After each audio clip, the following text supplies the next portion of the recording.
Dando continuidade à biossíntese dos alcaloides tropânicos, nós vimos que nós temos algumas etapas que são comuns à maioria dos metabólitos desta classe, dos alcaloides, que é a formação da base de Schiff, mostrada aqui, e a reação de Menisch, tendo, então, agora, para a formação dos alcaloides tropânicos, o alcaloide pirrolidínico e, em seguida, a presença, né, do acetil-CoA, reação de Menisch intramolecular, para a formação, então, da tropina, que é um alcaloide tropânico. Além disso, a biossíntese do alcaloide pirrolizidínico, a senecionina, ela ocorreu também após as reações da formação da base de Schiff e reação de Menisch. Então, diversas reações ocorrem até que os alcaloides sejam sintetizados. Algumas reações são comuns a várias vias biosintéticas. Como nós vimos, são elas a formação da base de Schiff intermediária e a reação de Menisch.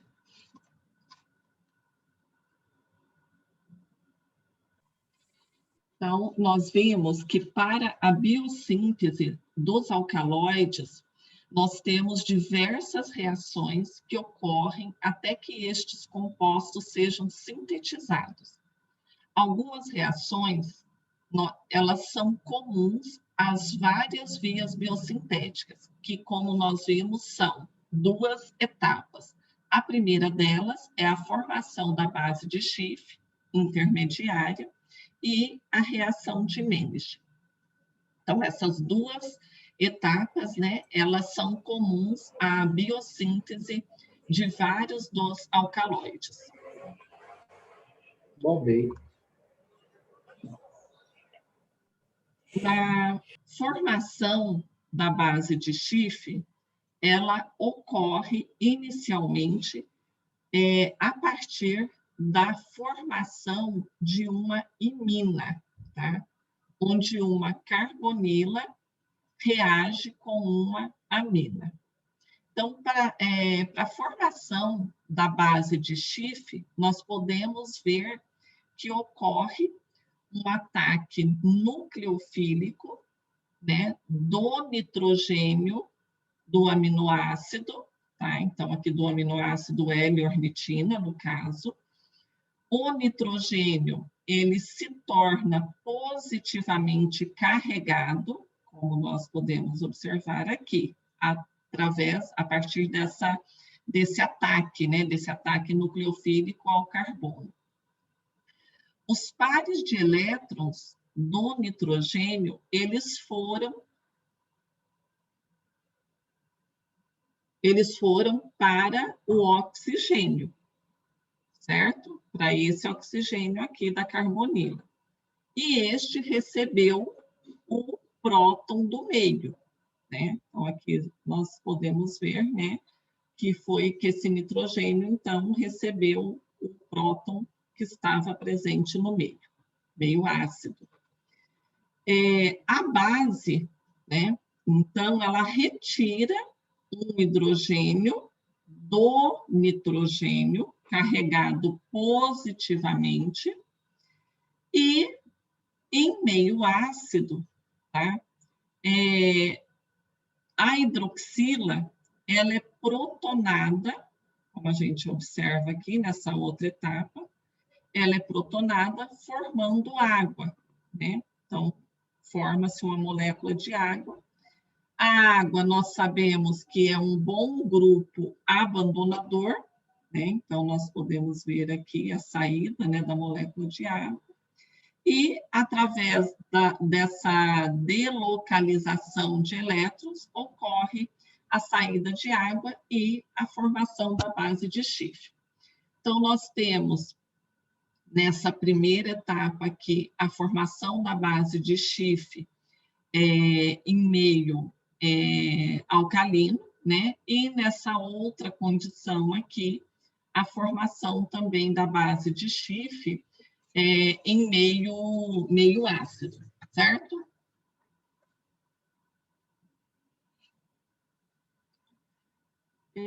Na reação de Menisch, que é uma outra etapa, né, também comum a vários dos alcaloides, um nucleófilo, né, do tipo carbânio, ele ataca a base de Schiff quaternária, formando a ligação carbono-carbono. Então, aqui nós temos a representação, né, de como que ocorre a reação de Menisch, que está presente aí como uma das etapas comuns à maioria dos alcaloides. Então, portanto, nós podemos observar que, a partir de aminoácidos e através da formação da base de Schiff e da reação de Menisch, são formados diversos tipos de alcaloides. A partir da L-ornitina, né, nós vimos que podem ser formados os alcaloides tropânicos, né, representados aqui pela atropina, e alcaloides pirrolizidínicos, representados aqui pela heliotridina e retromessina.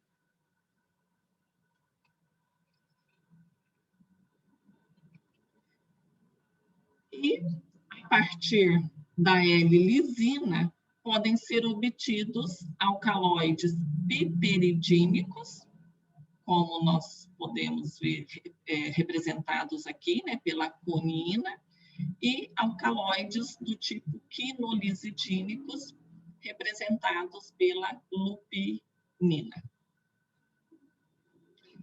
A partir da histidina, né, que é um outro alcaloide, nós temos a formação de alcaloides do tipo imidazólicos, representados aqui pela pilocarpina.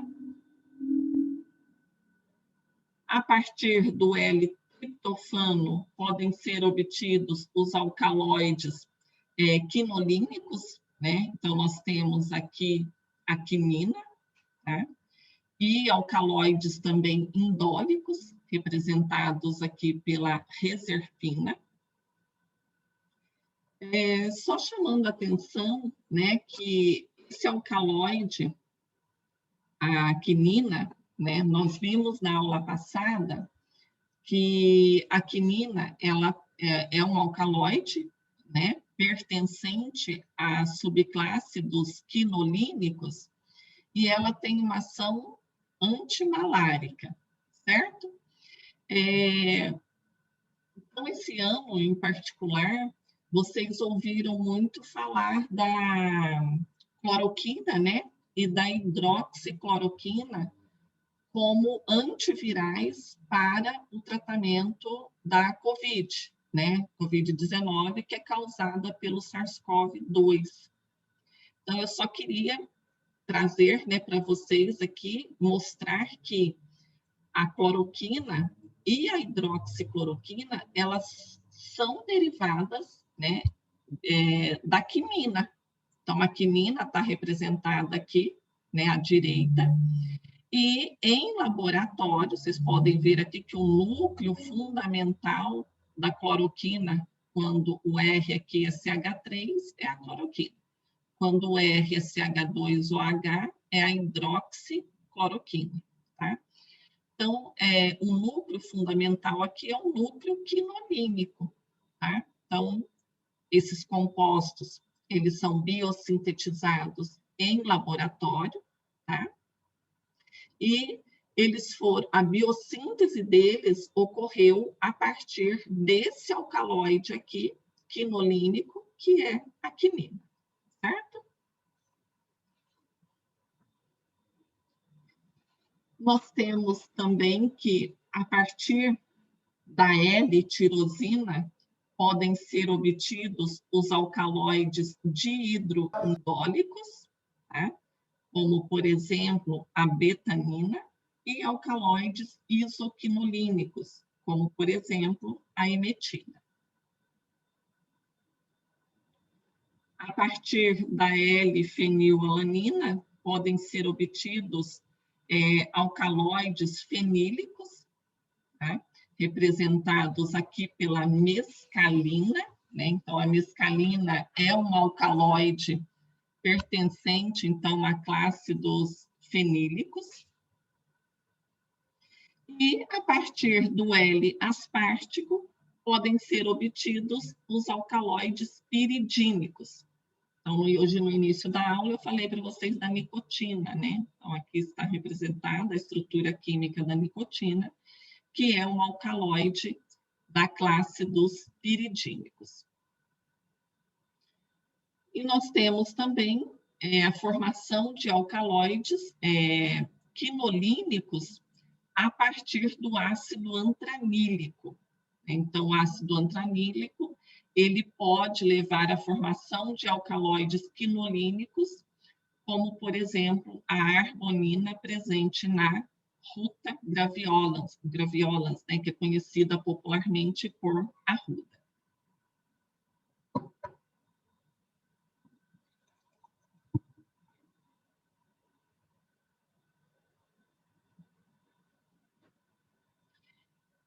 Então, nós sabemos que nós temos alcaloides verdadeiros, né? Os protoalcaloides, que são esses que eu mostrei para vocês, que eles são obtidos ou biosintetizados a partir de aminoácidos e tem o nitrogênio na sua estrutura química ou dentro do anel, né, no heterociclo, ou fora do anel. E nós temos essa terceira classe de alcaloides, que são os pseudoalcaloides, que são aqueles alcaloides que não têm origem a partir de aminoácidos, mas sim a partir de outras vias biosintéticas, como eu falei, a partir da via do acetato, do mevalonato, da desoxixilulose fosfato, tá? E eles também apresentam nitrogênio na sua estrutura química, como vocês podem observar aqui na solazodina, tá? E na ciclomicrofilina, né? Também tem o nitrogênio aqui. Só que esse nitrogênio dos pseudoalcaloides, eles são incorporados por reações de transaminação. Então, os alcaloides esteroidais, como os que nós podemos observar aqui à esquerda, representados pela solazodina e pela ciclomicrofilina, eles têm, né, esse esqueleto esteroidal e um esqueleto triterpênico, como nós podemos observar aqui. Além disso, os grupamentos O e N-metilas, eles têm origem a partir da S-adenosilmetionina, que é T ao invés do N. Então, para a extração dessas diversas classes de alcaloides, a gente tem que lembrar que os alcaloides, eles apresentam um caráter básico, né? Eles contêm o átomo de nitrogênio e dependendo da disponibilidade dos elétrons, né, nesse átomo de nitrogênio, eles serão mais básicos ou menos básicos, tá? Então, quando os alcaloides, eles se encontram na forma livre ou básica, tá? Eles serão insolúveis ou pouco solúveis em água e solventes de alta polaridade.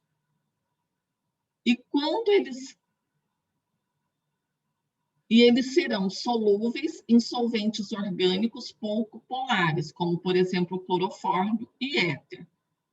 Já os alcaloides, os sais de alcaloides, né, como os cloridratos, sulfatos, eles são solúveis em solventes polares, né, como, por exemplo, a água. Então, essa solubilidade dos alcaloides, como eu disse para vocês, ela está diretamente relacionada com a basicidade deles. E essa basicidade dos alcaloides, ela está relacionada com a disponibilidade do par de elétrons livre do nitrogênio, certo? Então, quando eles são pouco disponíveis, quando esse par de elétrons, eles estão pouco disponíveis, porque eu tenho grupos retiradores de elétrons próximo a esse nitrogênio, e se esse alcaloide também está em meio ácido, eles serão mais solúveis em solventes de alta polaridade. Então, nós temos aqui alguns aspectos que podem afetar a disponibilidade do par de elétrons. Então, nós sabemos que quando nós temos grupos que são doadores de elétrons próximos ao nitrogênio, eu tenho um aumento da basicidade do alcaloide. Por outro lado, se eu tenho grupos que são eletroatraentes, né, retiradores de elétrons, significa que esse par de elétrons estará menos disponível, né, para ser doado. Então, vocês lembram lá do conceito, né, de base de Lewis, né, que quanto maior a facilidade do composto em doar elétrons, né, será um composto, uma base mais forte, né? Se esse elétron está menos disponível, significa que a base será mais fraca, certo? E também, quando o nitrogênio participa de um sistema de ressonância em um heterociclo, então, se esse par de elétrons do nitrogênio ele está participando de um sistema de ressonância, significa também que esse par de elétrons estará o quê? Menos disponível. Se ele está menos disponível, menor será a basicidade, tá? Então, essas características aqui, né, que eu estou com essas propriedades físico-químicas do alcaloide, ele estar com o nitrogênio mais ou menos disponível, vai ser importante para quê? Para os métodos de extração, né? Vai estar diretamente relacionado com os métodos de extração, porque irá depender, então, né, da disponibilidade desses pares de elétrons. Se eu tenho grupos, né, que são retiradores de elétrons, significa que eu tenho um composto menos, uma base fraca. Se eu tenho grupos que são doadores de elétrons, significa que a base será mais forte, né? Porque maior será a facilidade, né, de doar elétrons. Se eu tenho uma maior facilidade de doar elétrons, eu tenho uma base mais forte, certo? Então, em relação à extração, né, de alcaloides, então, se esse alcaloide ele se encontra em meio ácido, lembrando, né, que alcaloide geralmente ele tem um caráter básico, né, de base fraca. Geralmente eles têm um caráter de base fraca. Então, em meio ácido, esses alcaloides vão ficar o quê? Na forma de sal, né? Então, o alcaloide tem um caráter de base. Se ele está em meio ácido, obviamente que nós teremos os alcaloides na forma de sal e, portanto, eles serão solúveis em água. Por outro lado, se o alcaloide encontra-se em meio básico, significa que esses alcaloides ficarão na forma livre, né? E eles serão solúveis em solventes orgânicos de baixa polaridade, certo? Então, essa presença, né, do nitrogênio, se ele está mais disponível, dos elétrons, né, estarem mais disponíveis ou menos, está diretamente relacionada à maneira como nós faremos, né, a extração de alcaloides, tá? E também nós temos algumas reações para caracterização de alcaloides. Então, se fôssemos fazer as reações, né, para caracterizar alcaloides, geralmente esses compostos que contêm nitrogênio, eles vão formar sais, né, na presença de mercúrio, ouro, platina ou outro metal. Então, geralmente, nós usamos compostos iodados, né? Então, o reagente de Mayer é uma solução de iodeto de potássio e cloreto de mercúrio, né? Então, eu tenho aqui um metal, né, que quando reage com o alcaloide, né, é a base fraca, né, lembrando que é uma base fraca, nós teremos, então, será possível detectar, né, o alcaloide, porque eles irão precipitar, né, em soluções ácidas, formando os poliiodetos complexos. Então, Mayer, Dragendorf, Bouchardat, tá? Mayer, Dragendorf, Bouchardat, são 3 reações em que eu tenho, em todas elas, a presença de metais, né, iodeto de potássio, aqui, e cloreto de mercúrio, que é o reagente de Mayer. O reagente de Dragendorf é a solução de iodeto de potássio e subnitrato de bismuto. Reagente de Bouchardat é a solução de iodo, né, e iodeto de potássio. Então, nessas 3 reações, eu vou ter a formação de poliiodetos e a gente iria observar a precipitação desses alcaloides em soluções ácidas. O reagente de Bertrand é uma solução de ácido sílico tunquístico, tá? Então, nessa reação, nós iríamos também, na presença de alcaloides, observar uma precipitação em meio ácido ou neutro, porque formando substâncias amorfas ou cristalinas. E nós temos ainda o reagente de Raja, né, que é uma solução saturada de ácido pícrico, e uma solução de ácido tânico, né? Então, esses 2 aqui, eles também precipitam os alcaloides, né, em meio ácido também, formando compostos cristalinos que se dissolvem na presença de álcalis. Então, se a gente relembrar aqui esse esqueminha aqui, né? Então, alcaloides em meio ácido, eu tenho a formação de sal, né? Que são solúveis em água, certo? Então, com todos esses compostos aqui, com todos esses reagentes, né, gerais, nós iremos, na presença de alcaloides, observar, então, a formação de precipitados. E aqui nós temos, né, algumas reações de caracterização que foram realizadas com 2 espécies, né, que é a Justicia pectoralis e Justicia thunbergioides, tá? Então, aqui o tubo 1 é a reação com o reativo de Mayer, o tubo 2 com Dragendorf. A gente pode observar aqui claramente, né, essa aqui ficou mais fácil de visualizar, o precipitado aqui no fundo. A terceira é o Bouchardat, ficou bastante escura aqui, mas dá para ver aqui no fundo, né, bem no fundo, precipitado. A 4 é a reação de Bertrand, né, também a gente consegue ver aqui o precipitado. Raja e ácido tânico. Então, todas elas apresentaram a formação do precipitado, né, aqui no fundo, e mostrando, então, que a reação foi positiva para a presença de alcaloides. É claro que aqui eu não consigo saber que tipo de alcaloide, se é tropânico, se é indólico, né?